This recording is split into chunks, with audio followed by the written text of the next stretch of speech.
वाय नमस्तुभ्यम। हम सबको पता है कि आज है 19 अक्टूबर यानी कि नरक चतुर्दशी का बहुत ही पावन सा दिन है और बहुत सारे लोग इस दिन को छोटी दीपावली के नाम से भी जानते हैं। और इस रूप चौदस के दिन पे एक दीप प्रज्वलित की जाती है और उस दीप का नाम होता है यम का दीपक। देखो, ये 5 दिवसीय जो पूजन की विधि होती है, इस पूरी पूजन विधि में यम का दीप हमें डेली प्रज्वलित करना चाहिए। दोबारा रिपीट कर रहा हूँ, सुनिएगा ध्यान से।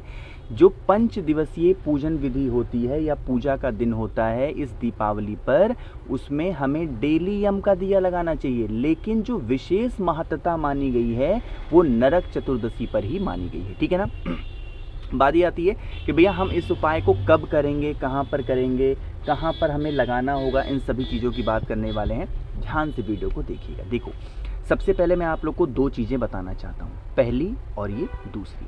पहली चीज़ें ये है कि यम के दीपक में ऑलवेज यानी कि हमेशा और हमेशा आटे के दिए का ही प्रावधान होता है, ठीक। और दूसरा नंबर, अगर आपको आटे का दिया नहीं मिल रहा है तो मिट्टी का दिया। लेकिन अब कुछ लोग को आसान लगेगा कि रह कौन बनाएगा आटे का दिया, चलो मिट्टी का तो है अपने पास, खरीद लाए थे 1 रुपये में। देखो, हर चीज़ का अपना नियम होता है। यम का दीपक का पूर्ण फल, अगर 100% फल आपको चाहिए तो आप लोगों को आटे का ही दिया लगाना चाहिए। अगर आप आटे का दिया नहीं बना पाते हो, आज के टाइम पे तो लोग बहुत ज़्यादा आलसी भी तो हो गए हैं, नहीं बना पा रहे हो आटे का दिया, तब जा कर के मिट्टी का दिए का इस्तेमाल करना, वरना आटे का ही दिया बनाना, ठीक। यम का दिया कैसा लगता है? चौमुखी लगता है, ठीक है ना। सबसे बड़ी बात होती है यम के दीपक में कि दीपक के नीचे क्या रखा जाता है और दीपक के अंदर क्या डाला जाता है, यही सबसे बड़ी बात मानी जाती है यम के दीपक में। अब यहाँ पर जो दिया आपको दिखाई दे रहा है, यहाँ पर देखो 4 बत्तियाँ जलती हुई नज़र आ रही हैं। वैसे ये तो है मिट्टी का दिया, बट आपको बनाना कौन सा है? आटे का दिया। अब आटे के दीपक को भी बनाते समय ध्यान रखिएगा कि मुख मत बनाइएगा कि ऐसे चौमुखी मुख बना दिया, ऐसे गोल शेप का बनाना है, ठीक है ना। और गोल शेप का बनाने के बाद में उसके अंदर 4 बत्ती नहीं लगानी है, बल्कि कितनी बत्ती लगानी है? 2 ही बत्ती आपको बड़ी बड़ी वाली लगानी होगी। दीप को प्रज्वलित करिएगा, दीप को जलाइएगा, ठीक। अब दीप को जलाइएगा तो मैंने कह दिया, लेकिन ये दीप जलाओगे कहाँ पे? सबसे बड़ा सवाल यहीं पे खड़ा होता है। और यम के दीपक को कभी भी घर के अंदर नहीं लगाना चाहिए। रिपीट कर रहा हूँ, आप लोग को एक ही बात को 2-3 बार बताना पड़ता है क्योंकि आप लोग कंफ्यूज बहुत होते हो। यम का दिया कभी भी, मतलब कभी भी घर के अंदर नहीं लगाना चाहिए, हमेशा कहाँ लगाना चाहिए? घर के बाहर। तो जो आपका मेन गेट होगा, उसी मेन गेट के या तो इस साइड लगा दो या तो इस साइड। नियम क्या होता है यम के दिए का कि हमेशा यम का दिया कहाँ लगाते हैं? बिल्कुल बीचों बीच में। लेकिन इसी के साथ साथ एक सावधानी भी होती है। उस दीपक पर अगर किसी की ठोकर लग गई या उस दीपक से किसी की पैर लग गई, उस दीपक को कोई क्रॉस कर गया, तो इससे भी क्या लगता है? दोष लगता है। इसलिए मैं आपको बार बार रिपीट कर रहा हूँ कि जो यम का दिया लगाना, या तो इस साइड लगा दो, इस साइड, चौखट के अंदर बच्चा बिल्कुल मत लगाना। इस बात को मैं बार बार कह रहा हूँ, ठीक। अब एक चीज़ और समझो, यम का दिया किसी भी तरफ लगा रहे हो, बस एक चीज़ का ध्यान रखना, यम के दीपक के नीचे काला तिल रख देना। रिपीट कर रहा हूँ, क्या रखोगे? काला तिल यम के दीपक के अंदर रखेंगे। रखने के बाद में यम देवता से विनती करते हुए आप लोगों को ये 4 की चारों बत्तियां प्रज्वलित करनी है और कहना है, हे यम देवता, आज ये आपके नाम का दीप हम इस नरक चतुर्दशी या फिर रूप चौदस के दिन हम जला रहे हैं या समर्पित आपको कर रहे हैं। इन्हें स्वीकार करें। हमारे घर में सुख, शांति एवं समृद्धि का वास हमेशा बना रहे। हमारे घर में कभी भी किसी की अकाल मृत्यु ना हो और हमारे घर में खुशहाली हमेशा आती रहे।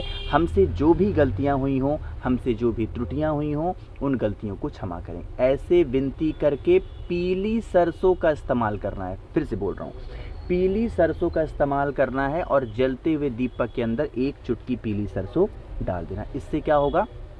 जो यम होते हैं वो खुश होते हैं और किसी भी प्रकार से अगर कोई भी दिक्कत, परेशानी, समस्या आपके घर में आने वाली होती है तो वो समस्या हमेशा के लिए ख़त्म ज़रूर हो जाती है, ठीक है ना।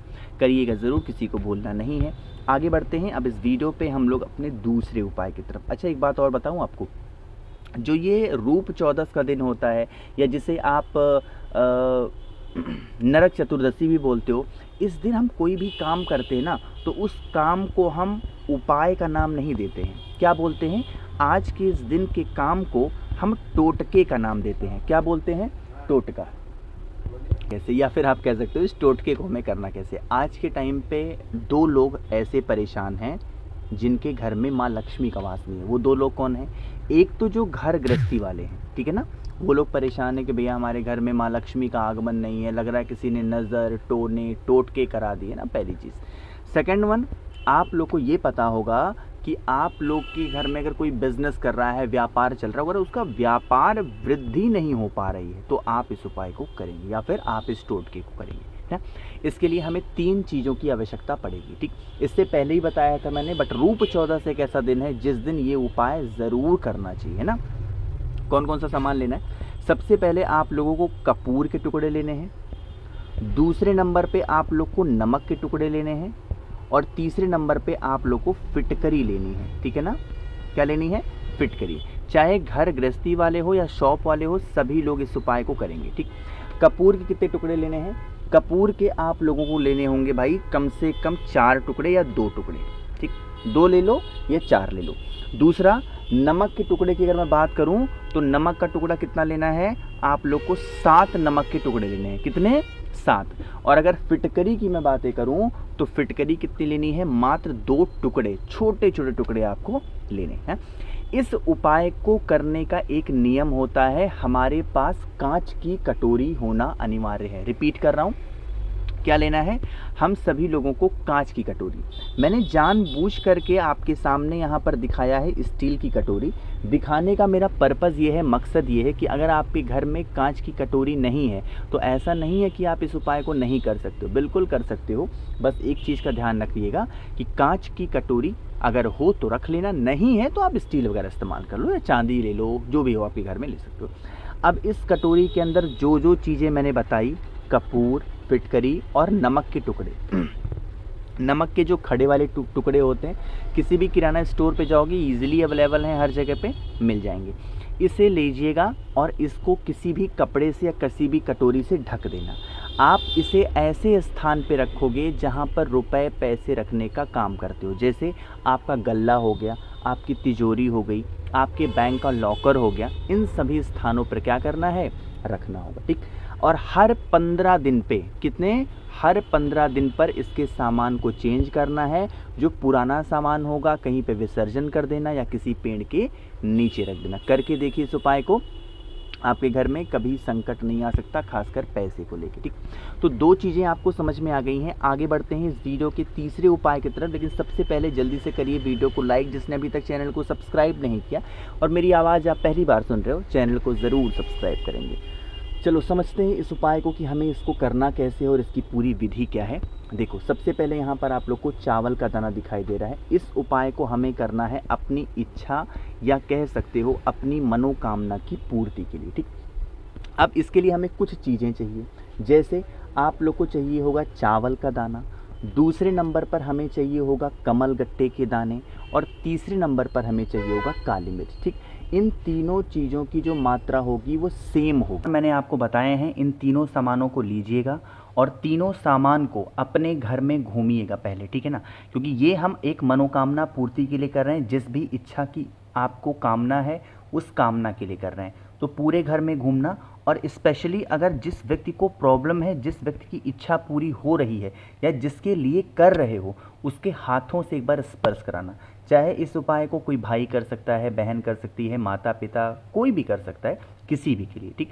उसके हाथों से स्पर्श करा के और उसे अपने घर में रखना। जब कभी भी आपको मौका मिले 2-4 दिन में, आप किसी भी वट पेड़ के नीचे, कहाँ पे जाओगे? वट पेड़, जिसको हम लोग बरगद का पेड़ बोलते हैं, वहाँ पे जाइएगा और वटकेश्वर महादेव के नाम से वहाँ पे रख देना। इससे आपकी जो बरसों पुरानी मनोकामना होती है, रूप 14 के दिन इस उपाय को करने से विशेष हमारी ज़रूर पूरी होती हैं, ठीक है ना। बहुत इजी उपाय था, करिएगा। आखिरी उपाय की बात हम लोग करने जा रहे हैं, जो कि हमें लौंग के साथ करना है।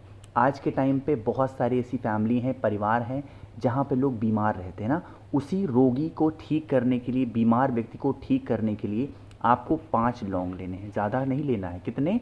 5 लौंग लीजिएगा और लौंग को शहद में डुबाना। रिपीट कर रहा हूँ, लौंग को क्या करना है, शहद में आपको डुबाना है। और एक बेलपत्र लेना, बीमारी के लिए बेलपत्र लेना अनिवार्य होता है। कौन से महादेव का नाम लेते हैं, मैं यहाँ लिख रहा हूँ, कौन से, कुंदकेश्वर महादेव, ठीक है ना। सबसे पहला काम, जो बेलपत्र होगा उसे माता अशोक सुंदरी के स्थान पे रखेंगे, और जो लौंग आपने शहद में डुबाया है, एक एक लौंग को डुबा डुबा कर कुंदकेश्वर महादेव के नाम से समर्पित करके और जल चढ़ा देना। उस व्यक्ति का नाम और गोत्र बोल के, जो इंसान आपके घर में बरसों से बीमार पड़ा है, करिएगा ज़रूर इस उपाय को। आपकी फैमिली में, परिवार में कोई भी इंसान ऐसा नहीं होगा जो बीमार है, हर इंसान आपके घर में स्वस्थ ज़रूर होगा। रूप 14 का ये उपाय ज़रूर करिएगा। कोशिश कीजिए अच्छा समझाने की। वीडियो पसंद आई हो लाइक करिएगा, कुछ पूछना है नीचे कमेंट सेक्शन में पूछें, और मेरे जितने भी भाई बहन आवाज़ पहली बार सुन रहे हैं चैनल को ज़रूर सब्सक्राइब करेंगे। श्री शिवाय, नमस्तुभ्यम।